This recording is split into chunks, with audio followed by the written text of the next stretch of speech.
திருமழிசை ஹரியும் சிவனும் ஒன்று. இந்த பிரபஞ்சத்தில் மனிதன் எப்போதும் ஒரு கேள்வியோடு வாழ்கிறான்.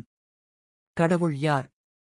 ஒருவர் சிவன் வழியில் செல்கிறார், மற்றொருவர் விஷ்ணு வழியில் செல்கிறார். ஆனால் இந்த இரு பாதைகளும் ஒரே இலக்கை அடைகிறதா? இந்த கேள்விக்கு பதில் சொன்னவர் ஒரு சாதாரண மனிதர் இல்லை. ஒரு யோகி, ஒரு சித்தர், ஒரு ஞானி. அவர்தான் திருமழிசை ஆழ்வார். திருமழிசை ஆழ்வார் பிறப்பு ஒரு சாதாரண பிறப்பு இல்லை. அவர் ஒரு மாமிச உருவமாக கூட பிறக்கவில்லை. ஒரு உயிரற்ற பிண்டமாகப் பிறந்தார். அவரை பெற்றோர் கைவிட்டார்கள். அந்த குழந்தையை ஒரு தம்பதி எடுத்துக்கொண்டு வளர்த்தார்கள். அந்த குழந்தை மெதுவாக உயிர் பெற்று வளர்ந்தது. அது ஒரு அதிசயம். இது என்ன சொல்கிறது? இவர் சாதாரண மனிதன் இல்லை. அவர் ஒரு தெய்வீக ஆவி. அவர் இளமையில் சிவன் மீது பேரன்பு கொண்டார். அவர் சிவனை தியானித்தார். சிவலிங்கத்தை வழிபட்டார். அவர் தன்னை முழுவதும் சிவபக்தியாக மாற்றிக்கொண்டார்.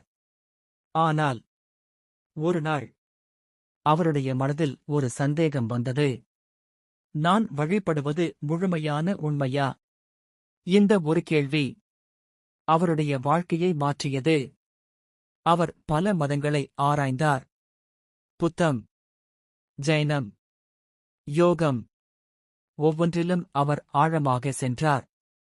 ஆனால் எங்கும் அவருக்கு முழுமையான திருப்தி கிடைக்கவில்லை. அவர் உணர்ந்தார், உண்மை இன்னும் எங்கோ இருக்கிறது. ஒரு நாள் அவர் விஷ்ணு பற்றிய தத்துவத்தை கேட்டார்.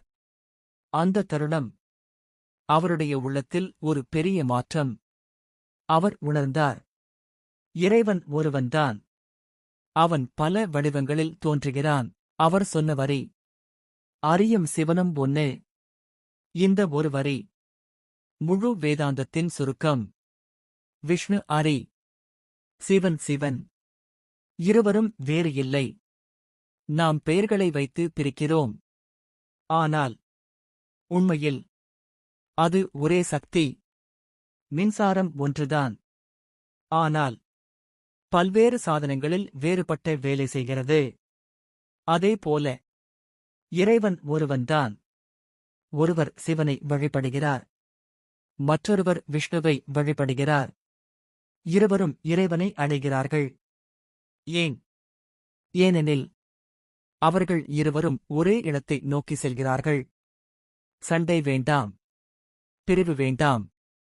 சிவன், விஷ்ணு அனைத்தும் ஒன்றே. அதை புரிந்தால் நீங்கள் ஞானி.